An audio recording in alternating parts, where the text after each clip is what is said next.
चलिए फिर क्लास 2 को स्टार्ट करते हैं। तो क्लास 1 में हमने क्या पढ़ा था? क्लास 1 में, एक मिनट, क्लास 1 में हमने पढ़ा था कॉलम स्प्लाइस। ठीक है, कॉलम स्प्लाइस पे क्या होता है, जैसे ऊपर से कॉलम आ रहा है और नीचे से भी एक कॉलम आ रहा है, तो इन दोनों के बीच में स्प्लाइस प्लेट्स लगा के हम इनको स्प्लाइसिंग करते थे। ठीक है, स्प्लाइसिंग कुछ नहीं होता है, स्प्लाइसिंग आपकी ज्वाइनिंग होती है। स्प्लाइसिंग का मतलब ज्वाइनिंग। ठीक है, अब पिछले क्लास में कुछ लोगों को ऑडियो का इशू था मेरे एंड से। ठीक है, तो हम स्प्लाइसिंग का एक और क्वेश्चन देख लेंगे आज। ठीक है, उसके बाद हम कॉलम बेस स्टार्ट करेंगे। क्या स्टार्ट करेंगे? Column base. ठीक है, कॉलम बेस क्या होता है बताऊंगा, पहले हम वो स्प्लाइस का क्वेश्चन कर लें, उसके बाद कॉलम बेस और फिर कॉलम बेस का क्वेश्चन करेंगे हम आज। ठीक है, चलिए। तो गिवन है ड्रॉ टू व्यूज। ठीक है, आपका front end side view of splicing arrangement of two unequal columns. ठीक है, unequal column with the following data. Column consist of two I sections. I sections हैं। ठीक है, पहला है आईएसएचबी। आईएसएचबी का मुझे मेरे ख्याल से आपको फुल फॉर्म पता होगा। ठीक है, इंडियन स्टैंडर्ड हैवी बीम। ठीक है, 200 का मतलब क्या होता है? 200 का मतलब होता है उसकी टोटल डेप्थ। ठीक है, टोटल डेप्थ का मतलब क्या है? ये एक आई सेक्शन है। ठीक है, जिसका जो टोटल डेप्थ है वो आपका 200 mm है। ठीक है, 200 mm। ठीक है, एट 365.9 न्यूटन पर मीटर, ये इसका वेट है। ठीक है, किसी किसी में केजी पर मीटर में गिवन होगा। ठीक है, तो इसी को आप डिवाइड बाई 9.81 कर लेंगे। आपको पता है जी की वैल्यू। ठीक है, 9.81 से डिवाइड कर लेंगे तो आपका केजी पर मीटर में आ जाएगा। ठीक है, जिसकी भी स्टील टेबल में केजी पर मीटर है वो इसको कैलकुलेशन में पहले कैलकुलेटर से डिवाइड करे, उसके बाद इस सेक्शन को ढूंढे। ठीक है, उसके बाद है लोअर कॉलम। तो अपर कॉलम है हमारा आईएसएचबी 200, लोअर कॉलम है आईएसएचबी 250। ठीक है, मतलब लोअर कॉलम का जो आपका डेप्थ होगा वो ज्यादा होगा। ठीक है, अभी बताओ, ये तो ऐसे करके लगते हैं ना, आई सेक्शन जो है, अगर 3D में देखे तो ऐसे करके लगता है कि नहीं? ऐसे करके लगता है, ऐसे जा रहा होता है आई सेक्शन, है ना? तो अब ऊपर वाली की हमारी डेप्थ है, ऊपर वाली की डेप्थ है 200। ठीक है, और जो नीचे वाली की डेप्थ है, नीचे वाली की डेप्थ हमारी ज्यादा है ना? जो डेप्थ है आई सेक्शन का वो कॉलम का दरअसल विड्थ बन जाता है कि नहीं? और इसका विड्थ ज्यादा है। ऑब्वियस सी बात है, इन दोनों के बीच में हमें क्या लगाना पड़ेगा?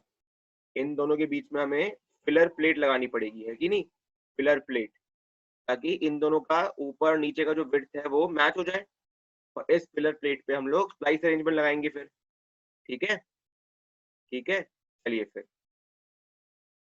तो बेयरिंग प्लेट आपका 250 क्रॉस 250 क्रॉस 20 mm का है। ठीक है, उसके बाद आपका कवर प्लेट है। कवर प्लेट यही बोल रहा था, फिलर प्लेट। कवर, ये आपका फिलर प्लेट 25 mm थिक का है। ठीक है, अब फिलर प्लेट की थिकनेस कैसे आएगी बताओ? देखो, 250 mm की आपकी डेप्थ है नीचे और 200 mm की डेप्थ है ऊपर। ठीक है, और जो आई सेक्शन का डेप्थ है वही कॉलम का विड्थ बनाएगा। तो इन दोनों के बीच में विड्थ का डिफरेंस कितना हो गया? 50 mm का। और फिलर प्लेट हमें दोनों साइड लगानी है, तो ऑब्वियस सी बात है फिलर प्लेट का विड्थ कितना हो जाएगा? 50/2, 25 mm। ठीक है, वैसे तो क्वेश्चन में गिवन है, बट अगर ना भी गिवन है तो आपको आइडिया होना चाहिए, फिलर प्लेट 25 mm को लगेगा इसमें। ठीक है, और क्लीट एंगल्स मैंने बताया ही था क्या होता है। ठीक है, जैसे ये आई सेक्शन है, ठीक है, ऊपर से देख रहे हैं उसको। ठीक है, तो इसके वेब में एक क्लीट एंगल लग जाता है। ठीक है, इसके वेब में लग जाता है, इसके फ्लैंज के साथ लग जाता है क्लीट एंगल। ठीक है, तो क्लीट एंगल आपका, बस आपका फोर्स का डिस्ट्रीब्यूशन अच्छे से हो। ठीक है, फोर्स का कनेक्शन कॉलम से उसके दूसरे कॉलम में अच्छे से जाए, उसके लिए क्लीट एंगल होता है। ठीक है, और 20 mm dia rivets rivets use किए हैं। ठीक है, रिवेट्स यूज किए हैं। ठीक है, रिवेट से, ये बताओ रिवेट से कैसा कनेक्शन बनता है?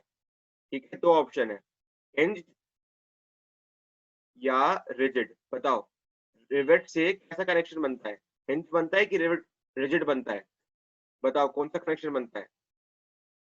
रिजिड, बिल्कुल सही। ठीक है, राहुल मॉर्निंग ने बिल्कुल सही आंसर दिया है। ठीक है, अमन अभी भी सही आंसर दिया है। ठीक है, रिजिड कनेक्शन बनता है। क्यों? क्योंकि इसको आप खोल नहीं सकते हैं, ये एक तरीके का परमानेंट कनेक्शन होता है। ठीक है, बोल्ट में क्या है, आप बोल्ट को डालते हो, ठीक है, और उसको फिर घुमाते हो, ठीक है, घुमाते हो और वो अंदर घुस जाता है, ठीक है। बट रिवेट में क्या होता है, आप रिवेट कैसे रखते हो होल के ऊपर, और इसके ऊपर हैमरिंग एक्शन होता है, ठीक है, हैमरिंग एक्शन। तो उससे क्या होता है, रिवेट फैलता है और पूरे एरिया को घेर लेता है, ठीक है। और इसलिए रिवेट के ऊपर, रिवेट का ऊपर का जो हेड होता है, ये जो हेड होता है इतना एनलार्ज हेड, ये हैमरिंग की वजह से ही बनता है, ठीक है। हैमरिंग की वजह से रिवेट का ये एनलार्ज हेड बनता है, ठीक है। इसलिए रिवेट हमारा एक टाइप ऑफ परमानेंट कनेक्शन, मतलब रिजिड कनेक्शन बनाता है, ठीक है। चलिए फिर, तो ये समझ गए हम क्वेश्चन की बात। अब समझते हैं हम स्टील टेबल। अब स्टील टेबल खोल के बैठो, ठीक है। तो उसमें हम ISHB 200 और ISHB 250 दोनों के कैरेक्टरिस्टिक्स क्या क्या चाहिए हमें, हम क्या क्या निकाल सकते हैं स्टील टेबल से। एक तो उसके वेब का थिकनेस, ठीक है, उसके फ्लैंज का थिकनेस, ठीक है, उसके फ्लैंज का विड्थ, ठीक है, ये चीजें निकाल सकते हैं हम, ठीक है। ये बताओ, अगर हमारा कॉलम ऐसे है, ठीक है, ये है आई सेक्शन हमारा, ऐसे बैठेंगे कॉलम के लिए एक आई सेक्शन को। ये बताओ, ये वाला कौन सा डायमेंशन है, ठीक है, और ये वाला कौन सा डायमेंशन है, बताओ। ये कौन सा डायमेंशन है, ये कौन सा डायमेंशन है, और 200 ये है कि 200 ये है, ये बताओ। 200 कौन सा है, टू इन इन दोनों में से 200 कौन सा है, 1 है कि 2 है, बताओ। अगर ऐसा हमारा आई सेक्शन ऐसे बैठा हुआ है कॉलम, 200 हमारा 1 है, ठीक है, 200 1 है हमारा, ठीक है राहुल, 200 इज 1, ठीक है, डेप्थ बताता है ना वो, तो इसलिए ये पता होना चाहिए, ठीक है। स्टील में यही है, स्टील में जो आई सेक्शन यूज होते हैं, कॉलम में यूज हो चाहे बीम में यूज हो, इमेजिनेशन इंपॉर्टेंट है, ठीक है, इमेजिनेशन इंपॉर्टेंट है कि डेप्थ कौन सी होगी। तो ये टू जो है, ये तो क्वेश्चन में गिवन नहीं है, तो इसके लिए क्या यूज करेंगे, हम स्टील टेबल यूज करेंगे, ठीक है, इसके लिए हम स्टील टेबल यूज करेंगे, ठीक है। चलिए फिर, तो स्टील टेबल से हमें क्या क्या इन्फॉर्मेशन मिलती है देखते हैं। फॉर अपर कॉलम, ठीक है, B इज इक्वल 200, ये आपकी फ्लैंज की विड्थ हो गई, ठीक है, ये आपकी फ्लैंज की विड्थ है, ये आपकी फ्लैंज की विड्थ है, ठीक है, ये आपकी वेब की थिकनेस है, ठीक है, और ये आपकी फ्लैंज की थिकनेस है, ठीक है, फ्लैंज की थिकनेस।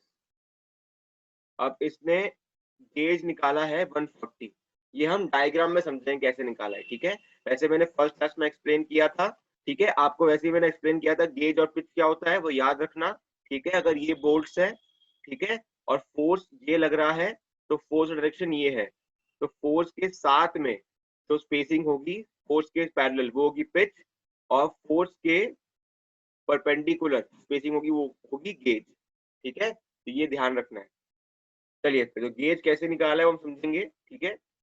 उसके बाद लोअर कॉलम के लिए आपका स्टील टेबल से ये, लोअर कॉलम के लिए आपके स्टील टेबल से ये डायमेंशन फिर से आ गई, ठीक है। इसमें गेज फिर से 140 का यूज किया है, कैसे यूज किया है समझेंगे हम, ठीक है।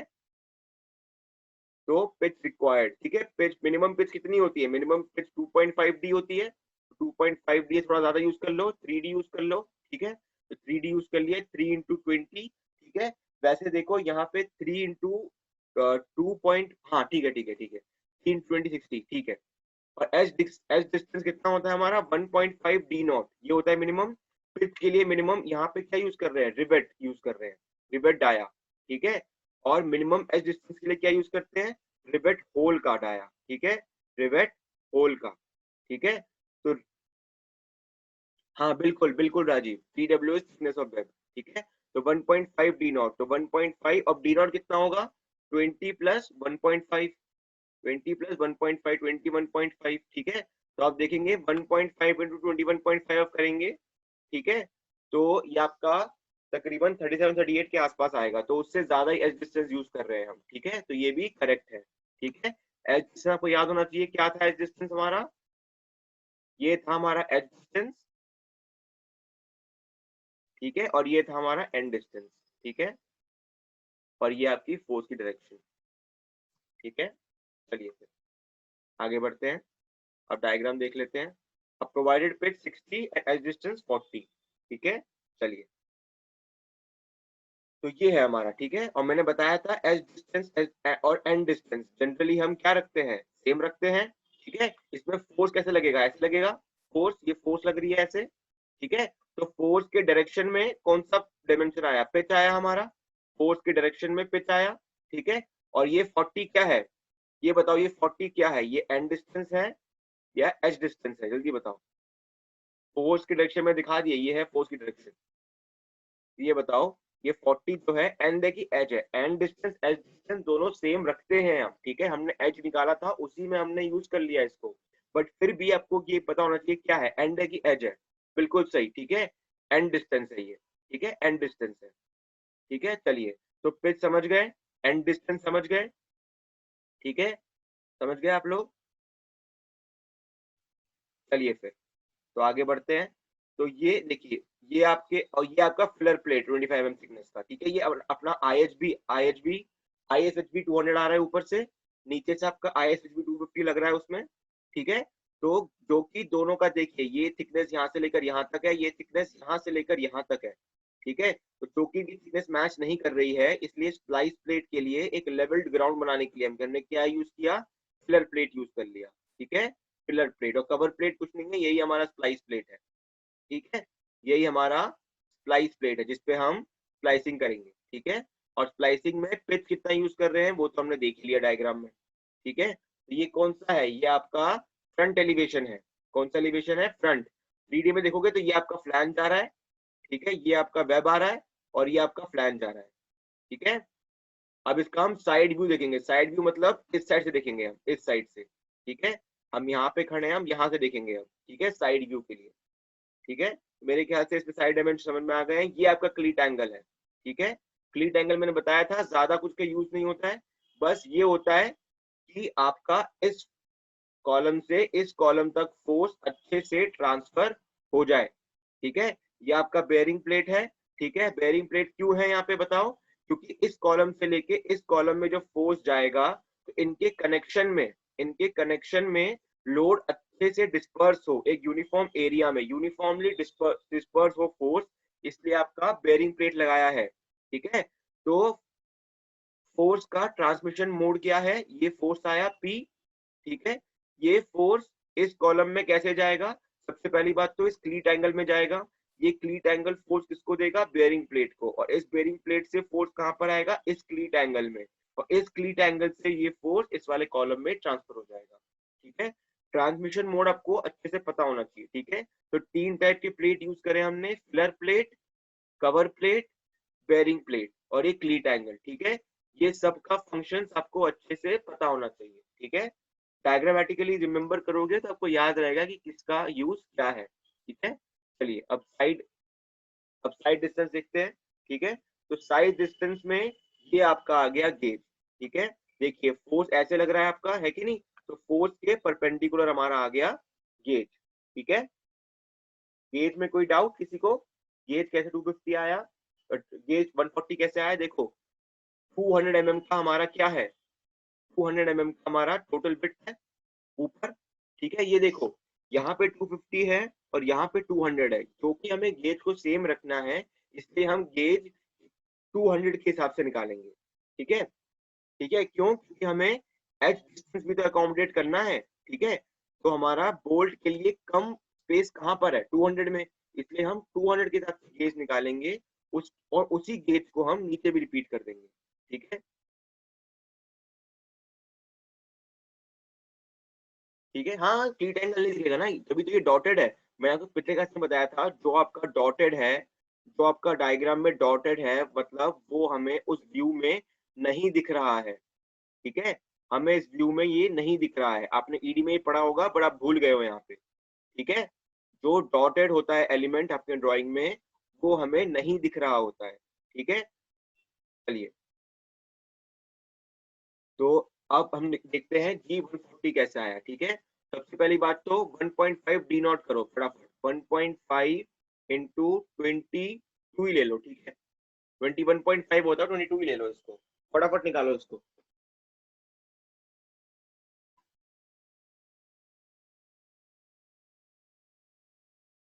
1.5 इंटू 22 निकालो, वैसे तो सिर्फ 40 यूज कर लेंगे हम, ठीक है, 33 के आसपास आएगा, बट हमने एज डिस्टेंस यूज कितना कर रखा है 40 mm, ठीक है। तो अब 40 mm यहाँ से घटाओ, ठीक है, यहाँ से 40 mm घटाओ, यहाँ से 40 mm घटाओ, कितना आ जाएगा 200 माइनस 40 माइनस 40, ठीक है, ये आपका 120 के आसपास आ रहा है, ठीक है। बट आपका ये है कहाँ तक का, यहाँ तक का डिस्टेंस है ना, ये तो आपका सेंटर सेंटर सेंटर तक का डिस्टेंस है, ठीक है। तो आपका तकरीबन 120 mm का बच रहा है यहाँ पे स्पेस, ठीक है, कितना बच रहा है 120 mm का, ठीक है। बट गेज फिर भी 140 का दे रखा है, तो यहाँ पर हो सकता है कि इनने एज डिस्टेंस थोड़ा कम कर दिया हो, ठीक है, क्योंकि हमने 33 से ज्यादा यूज कर रखा है डिस्टेंस, ठीक है। तो 120 होना चाहिए था यहाँ पे गेज, बट यहाँ पे 140 यूज कर रखा है, ठीक है। तो ये सब थोड़ी सी मिसप्रिंट या गलतियां हो सकती है, या तो हम ठीक से समझ नहीं पा रहे हैं, बट यही होना चाहिए, ठीक है, क्योंकि हम हमें एज डिस्टेंस देना जरूरी है।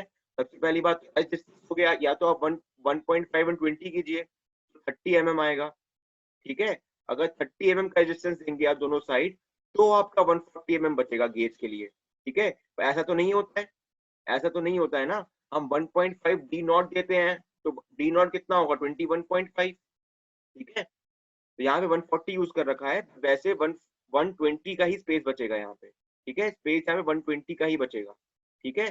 तो आप अपने तरीके से निकालिएगा। कोई अगर आपको ऐसा कोई डाउट आता है ड्राइंग में कि सर हमारा,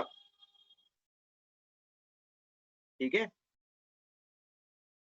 नहीं नहीं नहीं ऐसा नहीं होगा, कोई और कुछ प्लस प्लस नहीं करना है, क्योंकि गेज तो हम मिडिल से ही निकाल रहे हैं ना, ठीक है।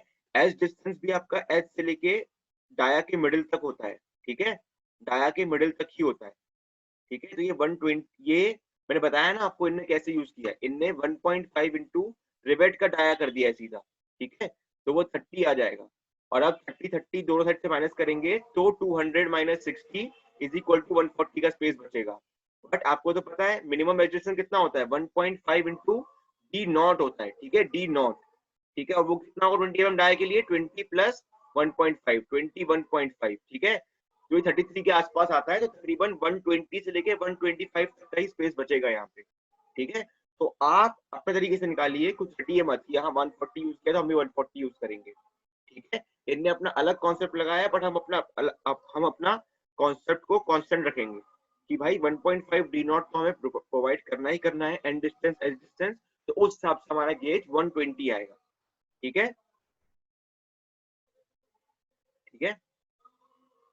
बिल्कुल पेरिंग पे लगाना जरूरी है, क्योंकि आप कॉलम से कॉलम दे रहे हैं ना कनेक्शन, तो एक तो ये कॉलम और इस कॉलम के बीच में विड्थ की डिफरेंट है, ठीक है। तो आपको बेरिंग प्लेट देनी ही पड़ेगी, है ना, क्योंकि ये फिलर प्लेट रेस्ट किस पे करेंगे, ये भी देखो ना, ये फिलर प्लेट रेस्ट भी तो कर रहे हैं इस पे, यहाँ पे रेस्ट भी तो कर रहे हैं, ठीक है ना, ठीक है।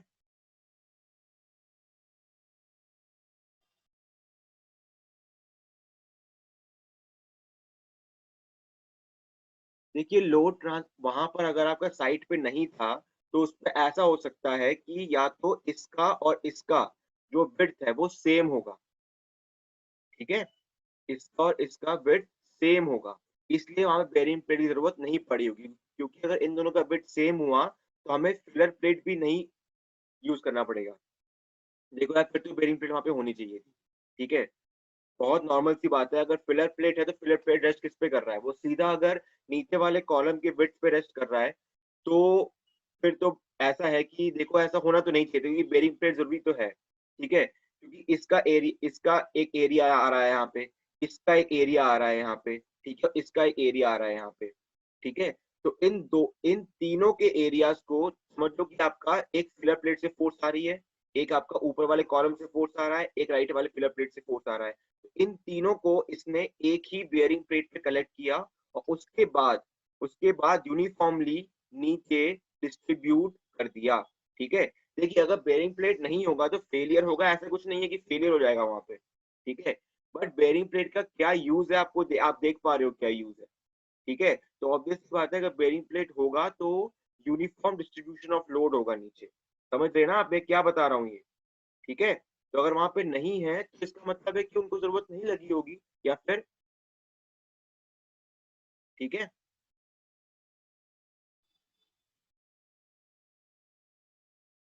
अरे तो कवर प्लेट भी तो फोर्स कहीं पे देगा ना, आर्यन आप क्या बोल रहे हैं, आप कंफ्यूज कर रहे हैं अपने आप को ही। मैं ये नहीं बोल रहा हूँ कि बेरिंग प्लेट पे लोड जा रहा है और कवर प्लेट पे लोड नहीं जा रहा है। मैं बोल रहा हूँ कवर प्लेट के पीछे अगर बेरिंग प्लेट लगा है तो ऑब्वियस सी बात है ना, कवर प्लेट ने लोड लिया और बेरिंग प्लेट को दे दिया और बेरिंग प्लेट ने फिर फोर्स नीचे दिया। इसमें कंफ्यूजन क्या है आपको? मैं ये तो बोल नहीं रहा हूँ कि कवर प्लेट पे फोर्स नहीं आएगा। मैं तो ये बोल रहा हूँ ना, जो ऊपर कवर प्लेट और कॉलम्स के थ्रू जो फोर्स आ रहा है वो सब मिलके बेरिंग प्लेट पे लग रहा है और फिर बेरिंग प्लेट उसको यूनिफॉर्मली डिस्ट्रीब्यूट कर रहा है, बस। इसमें कंफ्यूजन क्या है? मैंने तो ऐसा ऐसा तो नहीं बोल रहा हूँ किसी बेरिंग प्लेट से फोर्स जा रहा है। अगर बेरिंग प्लेट नहीं लगेगा तो उसमें क्या होगा, उस केस में कवर प्लेट और कॉलम से फोर्स जाएगा नीचे, ठीक है। पर जो कि हमने यहाँ बेरिंग प्लेट लगा दी है, तो इसलिए वो सब बेरिंग प्लेट को एंड में ट्रांसफर कर देंगे। ये तो देखो वही हो गया कि रिले 400 मीटर का भी होता है और एक सिंगल रेस भी होता है 400 मीटर का। तो आप ये बोलोगे कि नहीं सर, राम तो 400 मीटर भाग गया, श्याम ने तो लिया ही नहीं उसकी बेटन, क्योंकि वो रेस रिले था ही नहीं। यहाँ पे रिले हो रही है, यहाँ पे श्याम भी आएगा बीच में। आप रिले को और सिंगल रेस को कंफ्यूज कर रहे हो। अगर 400 मीटर का रेस है और सिंगल रेस है वो, तो श्याम तो अकेला ही भागेगा ना, राम आएगा नहीं बीच में, ठीक है। तो कंफ्यूज मत हो, आप दो अलग अलग चीजों में कंफ्यूज हो रहे हो, ठीक है। अगर बेरिंग प्लेट है तो ऑब्वियस सी बात है वो किसी चीज के लिए लगा रखा है ना वहां पे, ठीक है। चलिए फिर आगे बढ़ते हैं, कंफ्यूज नहीं होना है, ठीक है।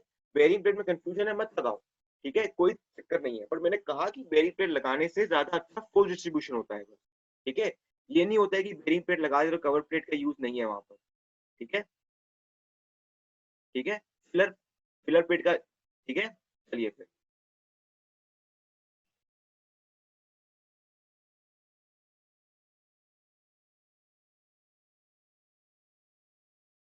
चलिए फिर ये समझ गए हम लोग, तो गेज हम समझ गए। 140 यहाँ पर वैसे नहीं होना चाहिए था, पर ठीक है, अगर आप 1.5 इंटू 20 के हिसाब से निकालोगे तो शायद 140 यहाँ पर आ जाएगा, ठीक है। पर वैसे ये गलत है, मैंने कहा ना यहाँ पे आपका डी नॉट होना चाहिए था, ठीक है। उसका रिवेट डाया का 4 होना चाहिए था यहाँ पे, ठीक है। चलिए फिर, तो ये आपका उसका विड्थ है, तो मेरे ख्याल से स्प्लाइसिंग समझ में आ गई है सबको, ठीक है। और फिलर प्लेट, कवर प्लेट और बेरिंग प्लेट, ठीक है, इन तीनों में कंफ्यूजन नहीं होनी चाहिए, ठीक है। बेरिंग बेरिंग सिर्फ और सिर्फ फोर्स को यूनिफॉर्म डिस्ट्रीब्यूट करने के लिए है वहां पे, ठीक है। और आपको अगर आपको ये कंफ्यूजन है कि बेरिंग प्लेट के वजह से कवर प्लेट पे फोर्स नहीं जाएगा, तो कवर प्लेट देखो वैसे भी बेरिंग पे लग नहीं रहा है, ठीक है। जो मैंने कहा था वो इसके लिए कहा था कि अगर यहाँ से कोई फोर्स ट्रांसमिट अगर हुआ फिलर के थ्रू, अगर फिलर प्लेट के थ्रू कोई भी फोर्स ट्रांसमिट अगर हुआ, ठीक है, तो वो आपका बेरिंग प्लेट में चला जाएगा, ठीक है, ठीक है। बट ठीक है, तो कंफ्यूजन था, ये कंफ्यूजन था कि कवर प्लेट से फोर्स जाएगा कि बेरिंग प्लेट से फोर्स जाएगा, ठीक है। तो देखो अगर यहाँ पर फोर्स आ रही है, यहाँ पर फोर्स आ रही है, तो ये तो है नहीं कि ये सारा फोर्स यहाँ चला जाएगा और यहाँ से फोर्स बिल्कुल नहीं जाएगा, ठीक है। तो अगर यहाँ पे कोई फोर्स आ रही है तो ऑब्वियस सी बात है वो बेरिंग प्लेट के थ्रू ही यहाँ पे डिस्ट्रीब्यूट होगी, ठीक है। ये जो आपका कवर प्लेट है, कवर प्लेट लगा किस पर है ये बताओ? कवर प्लेट आपका लगा किस पर है? बैक पे लगा है कि फ्लैंज पे लगा है? फ्लैंज पे लगा है। तो फ्लैंज पे, फ्लैंज और वेब दोनों मिलके लोड झेलते हैं ना, फ्लैंज और वेब दोनों मिलके लोड झेलते हैं।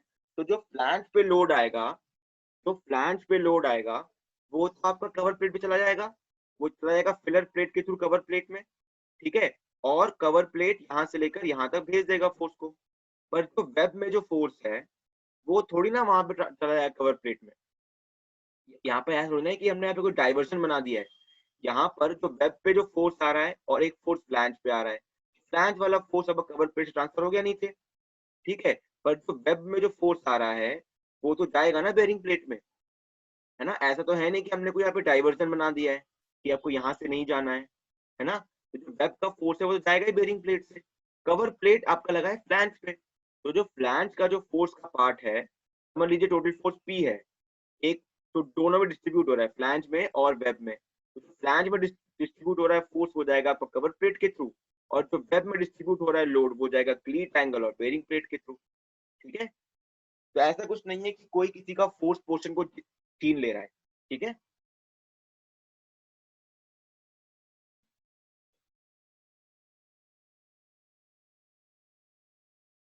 देखिए, हम जब डिजाइन करते हैं ना, तो उसमें यहाँ पर जब हम स्लाइस प्लेट डिजाइन करते हैं ना, तो उसमें बेरिंग पे को डिजाइन कंसिडरेशन में नहीं लेते हैं, ठीक है। हम जब जब हम कोई भी स्प्लाइस डिजाइन करते हैं उसमें बेरिंग प्लेट को डिजाइन कंसिडरेशन में नहीं लेते हैं। ठीक है। बेरिंग प्लेट को मैंने बोल दिया यहाँ पे क्या है। ठीक है, बेरिंग प्लेट सिर्फ और सिर्फ यूनिफॉर्म डिस्ट्रीब्यूट करने के लिए है फोर्स, और कुछ नहीं। ठीक है। हम जो भी फोर्स को डिजाइन करेंगे, यहाँ पे जो भी फोर्स आ रहा है उस उसका डिजाइन कंसिडरेशन हम इन रिवेट्स में लेंगे। जो यहाँ पे रिवेट्स यूज कर रहे हो आप, इस रिवेट्स में वो फोर्स को लेंगे। ठीक है। बेरिंग प्लेट डिजाइन में नहीं आएगा। ठीक है। बेरिंग प्लेट सिर्फ और सिर्फ यूनिफॉर्म डिस्ट्रीब्यूट करने के लिए है लोड को। ठीक है, स्ट्रेस कंसंट्रेशन को कम करने के लिए। ठीक है। चलिए फिर, तो स्प्लाइस प्लेट में क्या समझ चुके हैं। इसके बाद हम पढ़ेंगे कॉलम बेस। ठीक है। अब कॉलम बेस क्या होता है पहले मैं थोड़ा थोड़ा बता देता हूँ। ठीक है। देखिए क्या होता है आपका, जैसे ये आपका कॉलम आ रहा है। ठीक है, ये आपका कॉलम आया, कॉलम आया आपका। ठीक है। अब ये कॉलम जो होता है आपका रेस्ट करता है,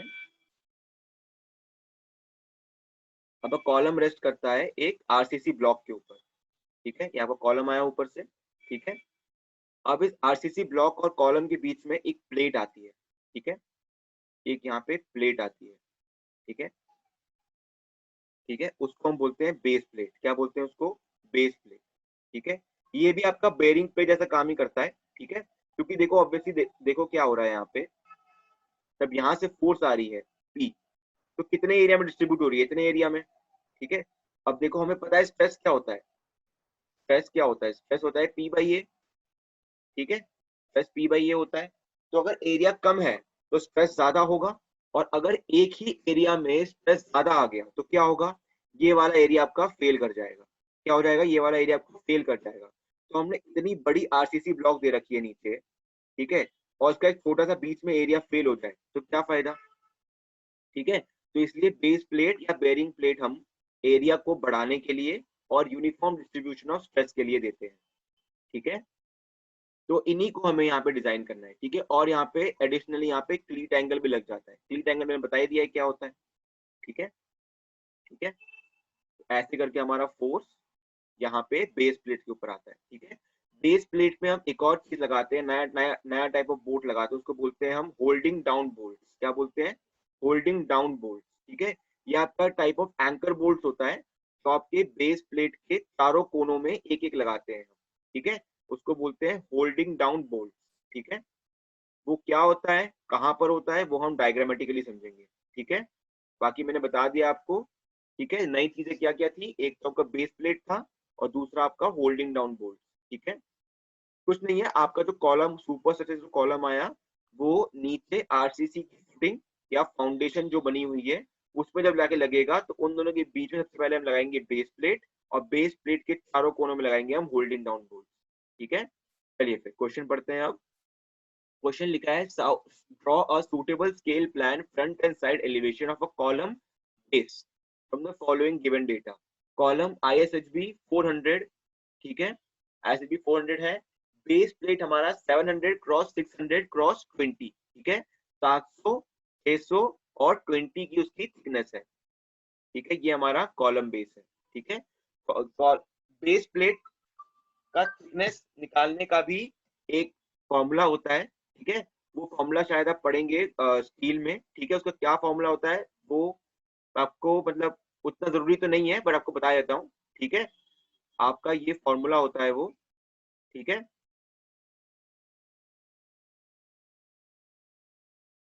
ठीक है, ये फॉर्मूला होता है इसका थिकनेस निकालने का, जो हमें ऑलरेडी गिवन है यहाँ पे, वो थिकनेस निकालने का फॉर्मूला ये होता है। ठीक है, ये होता है जो स्ट्रेस आ रहा है उसके ऊपर, या FY को पता है ये क्या होता है। ए क्या होता है बताता हूँ, ए और बी क्या होता है। ठीक है, ये आपका कॉलम, ये कॉलम आया उसके ऊपर, है कि नहीं? ये कॉलम आया, तो ये एक आपका बच रहा है, ये एक डायमेंशन है, और ये आपका क्लियर स्पेसिंग का डायमेंशन है। ठीक है, तो इनमें से जो बड़ा होगा वो होगा ए, और बी होगा छोटा वाला। ठीक है, तो अब स्टील में जब आगे पढ़ेंगे तो उसमें ये फॉर्मूला आएगा आपका। ठीक है, ये LSM वाला फॉर्मूला है, WSM वाला फॉर्मूला अलग होता है। ठीक है, वो भी आप देख लेना एक बार। ठीक है, तो उसमें मैं आपको ये बता रहा हूँ, आपको नॉमेनक्लेचर पता होना चाहिए उस फॉर्मूले के। ठीक है, ए क्या होता है, बी क्या होता है, थिकनेस। ऑलरेडी वैसे हमें यहाँ पे थिकनेस गिवन है, बट इसकी थिकनेस निकालने का फॉर्मूला ये होता है। ठीक है, चलिए फिर यहाँ पर हमें ये सब नहीं करना, हमें इसे ड्राइंग करनी है यहाँ पे। ठीक है, चलिए, बेस प्लेट पता है, फ्लैंज क्लीट एंगल्स मैंने बताया था क्या होता है। अब देखो यहाँ पे दो चीजें यूज हो रही है, ठीक है। आपके फ्लैंज के साथ भी क्लीट एंगल यूज हो रहा है, ठीक है, और आपके वेब के साथ भी क्लीट एंगल यूज हो रहा है, ठीक है। उसके बाद है होल्डिंग डाउन बोल्ट, मैंने बताया था 18 mm डाया 350 mm लॉन्ग, देख रहे हो कितने लंबे होते हैं ये, ठीक है, with 100 cross 100 cross 10 anchor plates. अब ये क्या होता है वो हम डायग्राम में समझेंगे, ठीक है। आरसीसी का स्लैब है हमारा 100 1000 क्रॉस 900 क्रॉस 500 mm, ठीक है। ये हमारा आरसीसी का है, इसका लॉन्ग डायमेंशन है 1000 mm, ठीक है। शॉर्ट डायमेंशन है 900, ठीक है। और ये हमारा इसका डेप्थ है कितना, 500, ठीक है। इसके ऊपर ही हमारा बेस प्लेट आएगा, उसके ऊपर हमारा कॉलम आ जाएगा, ठीक है। चलिए तो हम देखते हैं। तो सबसे पहली बात तो ISHB का इन्वेस्टिगेशन करेंगे हम, ठीक है। 250 mm TW, ये आपका 12.7 आ गया। गेज फिर से 140 यूज कर रहे हैं ये, ठीक है। इसमें गेज कैसे निकालोगे बताओ, इसमें आपका कितना है विड्थ, आपका 250 mm का विड्थ है, ठीक है। 250 mm minus 1.5 into D not, जो भी आप यहाँ पे यूज करोगे, ठीक है। अब यहाँ पर देखो रिवेट्स का डाया नहीं बोल रखा है, ठीक है। रिवेट्स का डाया गिवन नहीं है, तो रिवेट्स का डाया कैसे निकालेंगे हम, तो किसी को याद है कैसे निकालते थे। एक अगर हमें सिर्फ थिकनेस गिवन है तो डाया कैसे निकालते हैं, 6.05 इंटू थिकनेस, ठीक है। और डाया हमें रिवेट्स की जरूरत पड़ेगी कहाँ पर, तो हमारा कॉलम आएगा बेस प्लेट पे आएगा, तो कॉलम और बेस प्लेट के बीच में क्या होगा, क्लीट एंगल्स, है कि नहीं। तो क्लीट एंगल और रिवेट्स के बीच, कॉलम के बीच में क्या लगेगा, रिवेट्स। इन रिवेट्स का डायमेंशन कैसे निकालेंगे, कैसे निकालेंगे, इसकी थिकनेस और इसकी थिकनेस में तो कम थिकनेस है उसके हिसाब से, है ना, टी मिनिमम होता है ये, ठीक है। तो इन दोनों में से कम थिकनेस किसकी है, इसकी फ्लैंज की थिकनेस गिवन है हमें ऑलरेडी, कितनी है 12.7, ठीक है। और क्लीट एंगल की थिकनेस कितनी है, क्लीट एंगल की थिकनेस कितनी है 10 mm दोनों साइड में, तो हम कौन सी यूज कर लेंगे, 10 mm यूज कर लेंगे। तो 6.05 इंटू √10, ये आपका 20 mm के आसपास आएगा, ठीक है। तो इसका मतलब है हम 20 mm डाया का रिवेट यहाँ पे यूज कर रहे हैं, ठीक है। आई होप समझ में आ गया ये, ठीक है। चलिए फिर आगे बढ़ते हैं। ये वैसे एक्स्ट्रा इन्फॉर्मेशन थी, रिवर्स कितने डाया का यूज कर रहे हैं, वो इतना यूज आएगा नहीं यहाँ पर, बट हाँ अगर आपको ये पता लगाना है कि भाई गेज कैसे आया 140, तो उसके लिए ऑब्वियसली बात है आपको रिवर्स का डाया तो पता होना ही चाहिए, तभी आप रेजिस्टेंस निकालेंगे, ठीक है। चलिए फिर आगे बढ़ते हैं।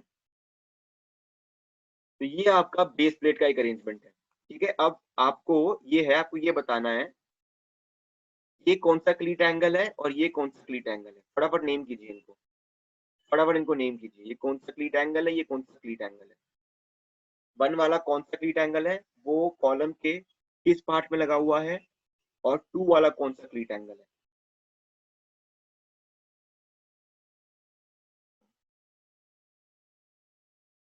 तो 1 is flange and 2 is web, बिल्कुल सही, चलो ठीक है, सही है। 1 वाला वेब पर नहीं लगा है, 1 वाला फ्लैंज पे लगा है, ठीक है, फ्लैंज पे लगा है ना वो, ठीक है।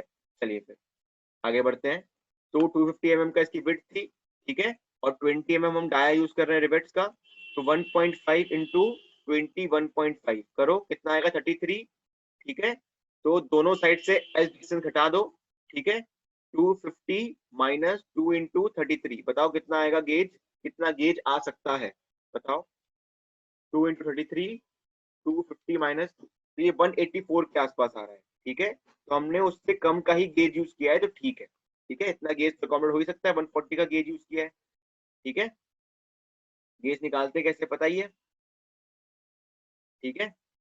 चलिए फिर तो एक काम करते हैं, अभी सिर्फ 4 मिनट बाकी है, मैं आपको फटाफट सेशन 2 का लिंक भेज रहा हूँ गूगल क्लासरूम में, फटाफट ज्वाइन कीजिए, यहीं स्टार्ट करते हैं उसको, ठीक है। सिर्फ 4 मिनट बाकी है, तो फटाफट मैं आपको लिंक भेज रहा हूँ सेशन 2 का, सेशन 2 को फटाफट ज्वाइन कीजिए।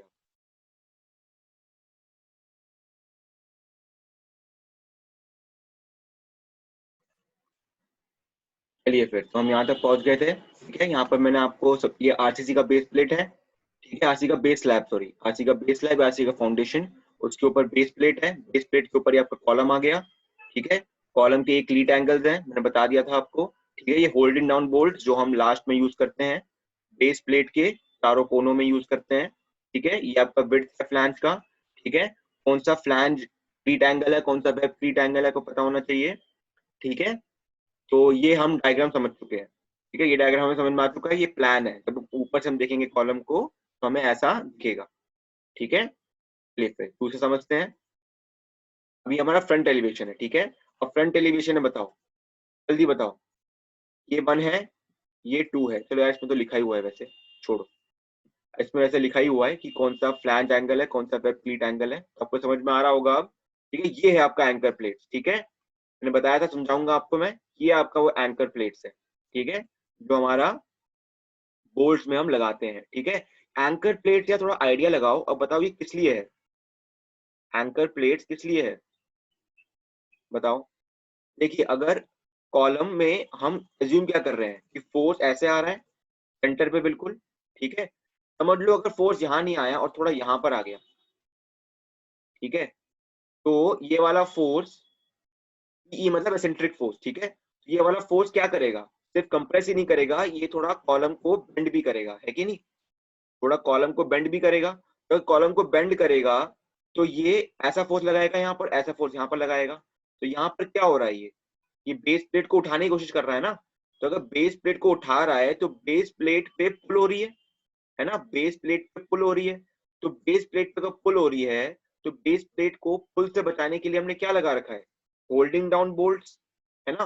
अभी holding down bolt simply bolts है ना ये तो बोल्ट्स कैसे पुल को इतना संभाल लेगा। अब आप बोलोगे नहीं सर, आरसीसी में घुसा हुआ है। ठीक है, आरसीसी में घुसा हुआ है, बट फिर भी बोल्ट अपने आप में तो इतने ताकतवर नहीं है ना, इतना वेट तो इनका नहीं होता है। अब ये बताइए, जब शिप को हम कहीं पार्क करते हैं, समझ लो ये आपका शिप है। ठीक है, ये आपका शिप है। ठीक है, बहुत अच्छा शिप तो नहीं है बट बन गया शिप। ठीक है, ठीक है, ये आपका शिप है। ठीक है, तो अगर शिप को आपको किसी समुद्र में रोकना पड़ता है तो आप क्या करते हैं, ये आपका सी बेड है। ठीक है, ये आपका सी बेड है। तो सी बेड में क्या करते हैं, आप एंकर फेंक देते हैं, है ना। तो ये एंकर रोक कैसे रहा है शिप को, क्योंकि इसका वेट है कुछ, है ना। तो ये एंकर प्लेट भी जो होल्डिंग बोल्ट पे लगे हुए हैं वो भी इसी का काम कर रहे हैं। ठीक है, इनके पास वेट है जो इसको, इसके बेस प्लेट को पुल के अगेंस्ट, अगर कभी कॉलम बेंड हो जाए और पुल लगाने लग जाए ऊपर की तरफ, उसके पुल के अगेंस्ट इसको नीचे का एक फोर्स लगाने के लिए। ठीक है, चलिए फिर समझ गए। ये 400 mm, ये तो पता ही है हमें। ठीक है, हमारा ISHB 400 था, है ना। तो ISHB 400 मतलब उसका टोटल डेप्थ जो है वो 400 है, और आई सेक्शन का डेप्थ जो होता है वो कॉलम का विड्थ बनाता है। ठीक है, तो हमारा लग गया। ठीक है, RCC base plate flange क्लीट angle, web क्लीट angle, column ISHB 2 400 at the rate 806.4 Newton पर मीटर। ठीक है, वो सब हमें पता है। ठीक है, हमें पता है ये सब। ठीक है, और ये क्या है, 60 mm क्या है, ये 60 mm कुछ नहीं है, ये इस बोल्ट का जो बोर्ड लगा हुआ है ना क्लीट एंगल पे, क्लीट एंगल के एंड से इसका कितना डिस्टेंस है। ठीक है, ये है 60 mm। ठीक है, ये कुछ नहीं है, आपका एच डिस्टेंस टाइप का है। ठीक है, ठीक है, एच डिस्टेंस टाइप का है और कुछ नहीं है ये। ठीक है, यहाँ से भी ये भी 60 mm दिया हुआ है, ये वाला, ये भी कुछ नहीं है, ये यही है। ठीक है, तो इस रिवेट का इस फ्लैंज एंगल, एक मिनट, हाँ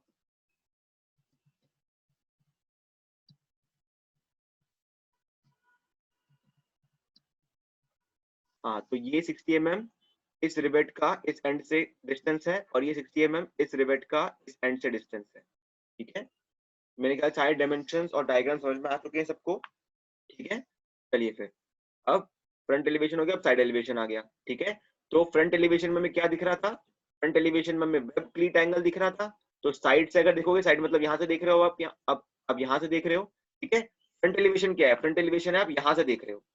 ठीक है, और वो क्या दिखेगा आपको, वेब का क्लीट एंगल दिखेगा। ठीक है, और साइड एलिवेशन क्या है, आप यहाँ से देखोगे। ठीक है, तो ये क्या दिखेगा आपको, फ्लैंज एंगल दिखेगा। ठीक है, तो ये कौन सा क्लीट एंगल है, बताओ, ये कौन सा क्लीट एंगल है, ये आपका कौन सा क्लीट एंगल है, जल्दी बताओ, चाहे पे तभी समझ पाऊंगा मैं, आपको बेस प्लेट समझ में आ चुका है। ठीक है, फ्लैंज वाला। ठीक है, हाँ बिल्कुल, हम इंडियन स्टैंडर्ड हैवी बीम ही यूज करते हैं कॉलम में, क्योंकि कॉलम में सबसे ज्यादा लोड आता है। ठीक है, ठीक है, जैसे आपके बहुत सारे बीम्स हैं, तो बहुत सारे बीम्स मिलकर आपका एक बीम में देते हैं फोर्स, और उसके बाद वो बीम अपने नीचे वाले कॉलम्स पे देता है। तो ऑब्वियस सी बात है, कॉलम्स में आपका सबसे ज्यादा लोड आता है, इसलिए हम कॉलम्स में हमेशा हैवी बीम ही यूज करते हैं। ठीक है, ISMB, ISLB, ISHB कुछ नहीं है, बस उनके वेट के हिसाब से डिफरेंट डिफरेंट क्राइटेरिया है। ISMB क्या होता है? इंडियन स्टैंडर्ड मीडियम बीम, तो वो हमारा जनरली बीम्स में यूज करते हैं हम। ठीक है, और ISHB होता है इंडियन स्टैंडर्ड हैवी बीम, वो जनरली हम कॉलम में यूज करते हैं। ठीक है, हैवी के नाम से पता लग रहा है, हैवी मतलब भारी। ठीक है, ये पुल आउट फोर्स तो कुछ नहीं है, आपका मोमेंट क्राइटेरिया है। ठीक है, देखिए क्या होता है, आपका फोर्स है, ठीक है, तो आपका ये पुल लग रहा है, आपको पता है स्ट्रेस कैसे निकालते हैं, P/A, ठीक है, प्लस माइनस M/I/Y। ठीक है, तो P/A तो वही लगेगा pull out force. Extra extra information है, तो किसी को समझ में ना आए तो मत, कुछ डाउट मत रेज करना। ठीक है, किसी ने मुझसे बस ये पूछा है कि पुल आउट फोर्स कैलकुलेट कैसे करेंगे। ठीक है, पुल आउट फोर्स क्या है? पुल आउट फोर्स एक टाइप ऑफ स्ट्रेस है जो हमारा किसके वजह से हो रहा है, एक तो एट कंप्रेशन के वजह से और दूसरा मोमेंट के वजह से। ठीक है, जहां पर भी आपका फोर्स, एक्सियल फोर्स और मोमेंट सेम ही नेचर का स्ट्रेस क्रिएट करेगा, वहां पर दोनों प्लस हो जाएंगे। ठीक है, तो M/I/Y प्लस P/A। ठीक है, तो M क्या होगा इसमें? M होगा जो आपका सेंट्रॉइड से जितना उस फोर्स का आपका इसेंट्रिसिटी है, तो P/E हमारा मोमेंट हो जाएगा। ठीक है, आई तो को पता ही है, कॉलम का जो भी आपको मोमेंट ऑफ इनर्शिया होगा, ठीक है, उससे हमारा पुल आउट फोर्स निकल सकता है। ठीक है, पुल आउट फोर्स निकालने के लिए नहीं आएगा, यहाँ तक कि आप अगर कॉलम बेस्ड डिजाइन भी करोगे, उसमें ही पुल आउट फोर्स निकालने का कोई आपका स्टेप नहीं होता है। ठीक है, ठीक है, पुल आउट फोर्स जनरली इतना कैलकुलेट नहीं करते हैं हम।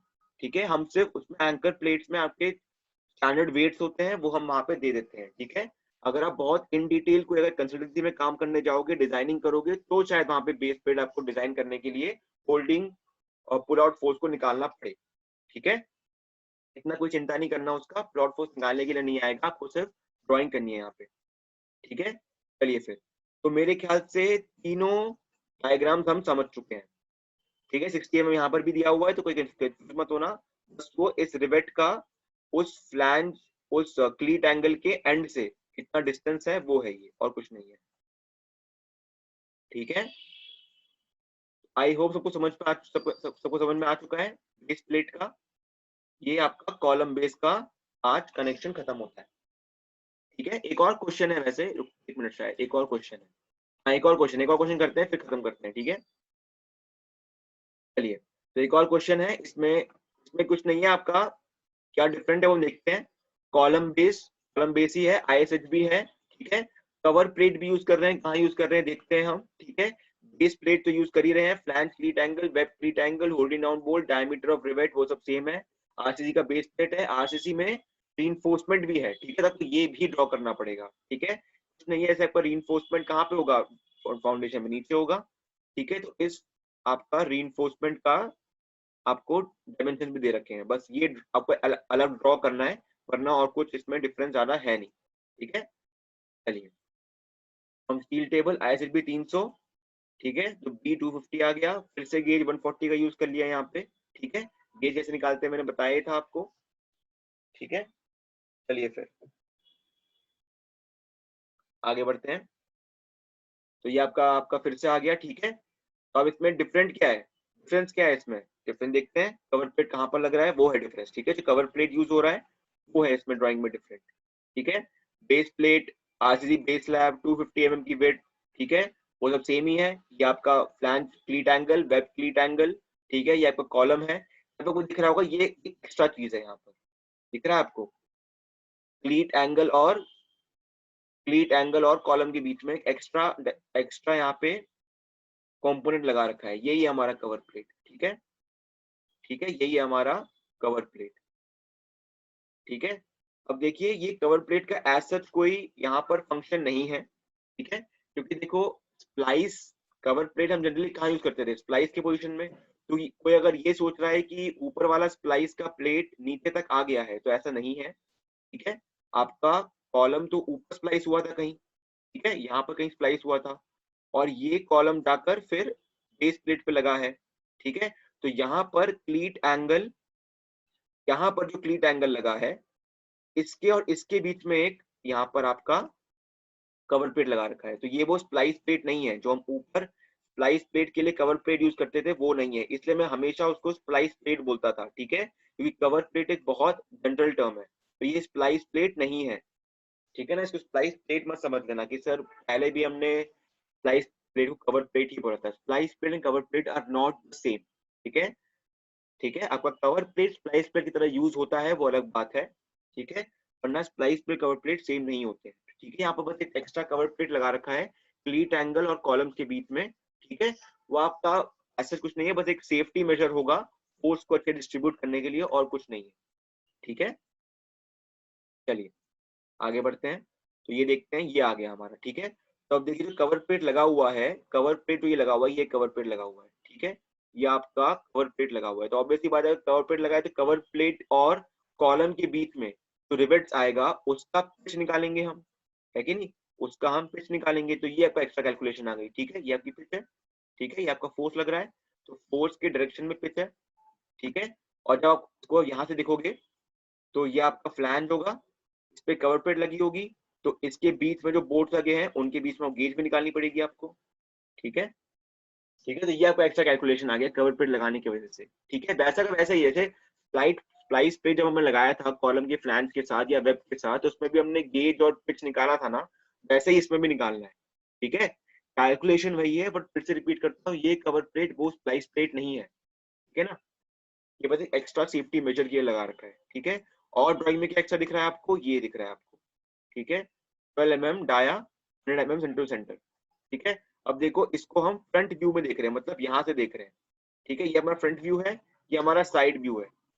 ठीक है, तो ये बताओ, ये जो हमें फ्रंट व्यू में ये वाला रीइंफोर्समेंट तो हमें ऊपर दिख रहा है। ठीक है, ऊपर दिख रहा है कि नहीं, और हमें क्या दिख रहा है, डॉट क्या दिख रहा है, ये डॉटेड, क्योंकि ये ऐसे जा रहा है, ये रीइंफोर्समेंट है ना अंदर की तरफ। और जब हम अगर साइड से देखेंगे इसको, अगर हम यहाँ से देखें इसको, तो यही रीइंफोर्समेंट, ये जो आपका डॉटेड दिख रहा है हमें ऐसा दिखेगा, और जिसको लंबा दिख रहा है वो हमें ऐसा दिखेगा। ठीक है, तो ये आपका फ्रंट व्यू और साइड व्यू में चेंज आएगा, तो इसमें कंफ्यूज मत होना। ठीक है, इसमें आपका कंफ्यूज मत होना, बहुत जनरल सा चीज है। ठीक है, ठीक है, तो यहाँ पे देख रहे हो, अब डॉट नीचे आ गया, डॉट नीचे आ गया, लाइन ऊपर चला गया। ठीक है, कंफ्यूज नहीं होने का है इसमें। ठीक है, बता दिया मैंने क्या है ये। ठीक है, तो dia rivet use, dia rivet 20 mm, हमें डाया रिवेट कितना गिवन है वैसे, एक मिनट देखो, एक मिनट रुको, डाया रिवेट कितना गिवन था हमें, हमें गिवन था 16 mm। ठीक है, पर देखो मैंने यहाँ पे एक चीज लिखी हुई है कि dia of rivet actually 20 mm का होना चाहिए था। क्यों, क्योंकि हमारा डाई ऑफ रिवेट कहाँ पे लगा रहा है, ये रिवेट लग रहा है हमारा, ये रिवेट लग रहा है हमारा। ठीक है, जो 10 mm थिकनेस का तो है ही मिनिमम, तो वो हमारा यहाँ पर आएगा, तो 20 mm की थिकनेस होनी चाहिए थी यहाँ पे। ठीक है, तो 20 × 2.5 आप करोगे पिच के लिए तो कितना आएगा, 50 mm का पिच आएगा, तो वही पिच यहाँ पे यूज कर रखी है। ठीक है, ठीक है, तो एक गलती हो गई थी मेरे यहाँ लिखने में। ठीक है, ये 20 mm होगा। ठीक है, ये 20 mm की रिवेट होगी। ठीक है, समझ गए ना, रिवेट इतना तो होना चाहिए ना, thickness 6.05 into under root T जो होता है, हमें स्टील में पढ़ा ही होगा, अनविंस फॉर्मूला। ठीक है, ठीक है, चलिए फिर आगे बढ़ते हैं, इसको खत्म करते हैं। तो हमने सारे व्यूज देख लिए। ठीक है, एक्स्ट्रा क्या आया इसमें, एक तो कवर प्लेट आ गया एक्स्ट्रा, कवर प्लेट की वजह से क्या एक्स्ट्रा आ गया, पिच, पिच का आपका जो पिच की कैलकुलेशन है वो एक्स्ट्रा आ गई। ठीक है, और आपका रीइंफोर्समेंट यहाँ पे लगाना, रीइंफोर्समेंट ड्रॉ करना है आपको, ये आपका एक्स्ट्रा इन्फॉर्मेशन थी इस वाले क्वेश्चन में। ठीक है, मेरे ख्याल से और कोई डाउट है नहीं, तो हमारा कॉलम स्प्लाइस और कॉलम बेस ये आपका ड्राइंग नंबर 1 था, खत्म हो चुका है। ठीक है, नेक्स्ट क्लास में आपके सिलेबस के हिसाब से आपके मैम से मैं पूछ लूंगा, और फिर उसके हिसाब से जो ड्राइंग मेरे को सही लगेगा आपके सिलेबस में है वो ड्राइंग में करवा दूंगा आपको। ठीक है,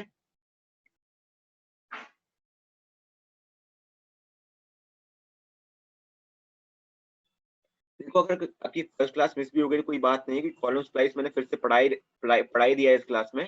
ठीक है, तो कॉलम स्प्लाइस आया था मैंने फर्स्ट क्लास में, तो column splice plus column base ये आपका फर्स्ट ड्राइंग था। ठीक है, सिलेबस में, तो ये आप कंप्लीट हो चुका है। ठीक है, नेक्स्ट क्लास में most probably beam to column connection या बीम टू बीम कनेक्शन पढ़ाऊंगा मैं। ठीक है, चलिए फिर तुम खत्म करते हैं क्लास को। ठीक है, तो आपका ड्राइंग नंबर 1 कंप्लीट हो चुका है। नेक्स्ट क्लास आपका सिलेबस के हिसाब से बता दूंगा, मोस्ट प्रोबेबली नेक्स्ट फ्राइडे को होगा। ठीक है, देखो बनाने के लिए आपको ड्राइंग असाइनमेंट दे दूंगा मैं। ठीक है, बनाने के लिए आपको ड्राइंग असाइनमेंट दे दूंगा, जिसमें आपको कॉलम स्प्लाइस का भी ड्राइंग बनाना पड़ेगा, कॉलम बेस का ड्राइंग बनाना पड़ेगा। ठीक है, ठीक है, और ड्राइंग शीट में नहीं बनानी है मोस्ट प्रोबेबली इसको, आप नॉर्मल A4 साइज शीट में बना दिए ड्राइंग को, उतना ही काफी है। ठीक है, चलिए फिर क्लास खत्म करते हैं। Okay, bye bye.